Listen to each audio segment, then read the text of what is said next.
Hai halo semuanya, saya Raina Farelia Hoti. Pada video kali ini kita akan membahas mengenai sediaan suppositoria. Langsung saja kita masuk dalam materi yang pertama mengenai konsep dasar suppositoria. Nah, suppositoria adalah sediaan padat yang dimasukkan ke dalam rektum, vagina, atau uretra yang akan meleleh, melunak, atau larut pada suhu tubuh untuk melepaskan obat. Karakteristiknya yang pertama, dia akan meleleh atau larut pada suhu tubuh. Lalu yang kedua, stabil pada suhu ruang.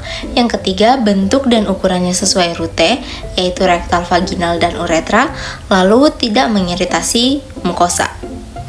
Selanjutnya, kita akan membahas mengenai klasifikasi dari suppositoria. Nah, klasifikasi suppositoria itu ada beberapa. Yang pertama, berdasarkan rutenya, itu ada rektal, yaitu suppositoria, lalu ada yang vaginal, itu pessary, lalu ada yang uretra atau boji. Nah, berdasarkan efeknya ada dua, yaitu lokal, misalnya hemoroid, dan sistemik, yaitu antipiretik. Nah, rute suppositoria yang paling sering digunakan adalah rute rektal karena mudah diberikan, dapat menghasilkan efek lokal maupun sistemik, serta sebagian menghindari first pass metabolism sehingga meningkatkan efektivitas obat dan cocok untuk pasien yang tidak bisa menggunakan rute oral. Selanjutnya, kita akan membahas mengenai keuntungan dan keterbatasan suppositoria. Yang pertama, keuntungannya itu yang pertama menghindari first pass metabolism. Lalu yang kedua, cocok untuk pasien yang muntah atau tidak sadar. Dan yang ketiga, alternatif jika oral tidak memungkinkan. Untuk keterbatasannya, yang pertama, absorpsinya tidak konsisten. Yang kedua, ada ketidaknyamanan pasien. Dan yang ketiga, ada resiko iritasi mukosa. Selanjutnya, kita akan membahas mengenai perbedaan dari suppositoria dengan pessary dan boji. Nah, untuk suppositoria itu melalui rute rektal dengan bentuk seperti torpedo dan fungsi lokal juga sistemik. Sedangkan pessary itu melalui rute vagina dengan bentuk oval atau bulat dengan fungsi lokal. Sedangkan boji itu melalui rute uretra dengan bentuk silinder kecil dengan fungsinya lokal. Nah, tabel di atas ini menunjukkan perbedaan utama dari ketiga bentuk sediaan berdasarkan rute pemberian, bentuk, dan juga fungsinya. Selanjutnya kita akan membahas mengenai preformulasi dan displacement value. Nah, preformulasi ini dilakukan dengan yang pertama evaluasi sifat obat. Nah, hal ini meliputi kelarutan, titik lebur, stabilitas, dan juga ukuran partikel. Selanjutnya kita menentukan basis yang sesuai dan memastikan kompatibilitas obat sesuai basisnya. Selanjutnya ada displacement value. Nah, displacement value ini menunjukkan jumlah basis yang tergantikan oleh obat dengan rumusnya dV sama dengan berat obat per berat basis yang tergantikan. Nah, displacement value ini digunakan untuk menghitung jumlah basis agar bobot suppositoria tetap konstan.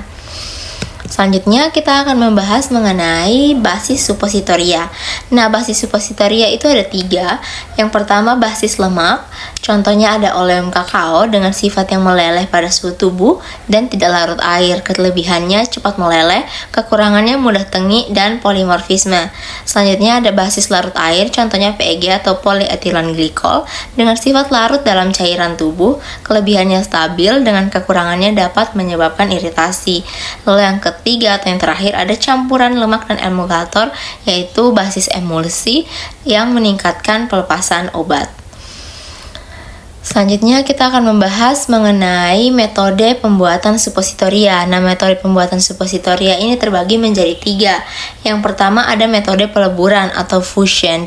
Nah, basis akan dilelehkan, kemudian obat dicampur dan dituang dalam cetakan.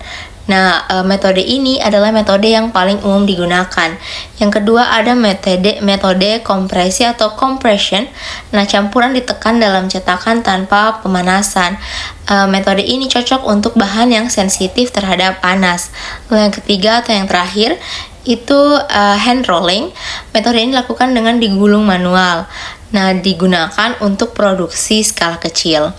Selanjutnya kita akan membahas mengenai evaluasi mutu supositoria. Nah, untuk parameter uji itu ada beberapa. Yang pertama keseragaman bobot, keseragaman kandungan, waktu leleh atau hancur, kekerasan, penampilan fisik, dan uji disolusi atau USP. Nah, tujuan evaluasi ini untuk menjamin kualitas, keamanan, dan juga efektivitas dari sediaan. Selanjutnya, kita akan membahas mengenai pertimbangan pemilihan basis dan metodenya. Yang pertama, pertimbangan berdasarkan sifat obat. Lipofilik, kalau obatnya lipofilik, maka kita menggunakan basis hidrofilik atau PEG. Sedangkan untuk yang hidrofilik kita akan menggunakan basis lemak atau oleum kakao.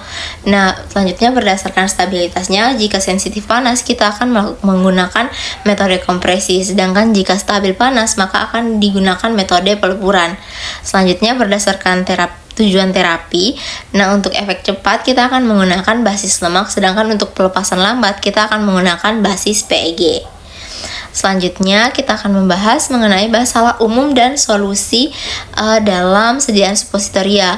Yang pertama itu masalahnya adalah supositoria itu terlalu lunak dengan penyebab suhu yang tinggi dan basisnya tidak tepat. Solusinya adalah menambahkan pengeras atau mengubah basisnya. Lalu yang kedua ada supositoria itu sediaan yang rapuh atau mudah patah. Penyebabnya karena PEG yang tinggi. Dengan solusinya kita akan mengombinasikan basis. Yang ketiga distribusi obat tidak merata. Penyebabnya adalah pencampuran yang tidak homogen. Solusinya adalah teknik pencampuran yang dievaluasi kembali atau diperbaiki. Lalu yang keempat ada waktu leleh yang tidak sesuai. Itu penyebabnya komposisi basis. Nah, solusinya kita akan memodifikasi formulasinya. Lalu yang kelima atau yang terakhir ada iritasi mukosa. Penyebabnya basis PEG atau obat iritatif. Dengan solusi mengganti basis atau menambahkan emolien. Lalu yang berikutnya sebagai kesimpulan, preformulasi merupakan tahap penting untuk memastikan kesesuaian sifat obat diperoleh dengan basis supositoria sehingga diperoleh sediaan yang stabil dan efektif untuk menghitung jumlah basis yang tepat agar dosis dan volume supositoria tetap akurat dan konsisten. Sekian dari saya. Semoga materi kali ini dapat membantu teman-teman semua. Terima kasih.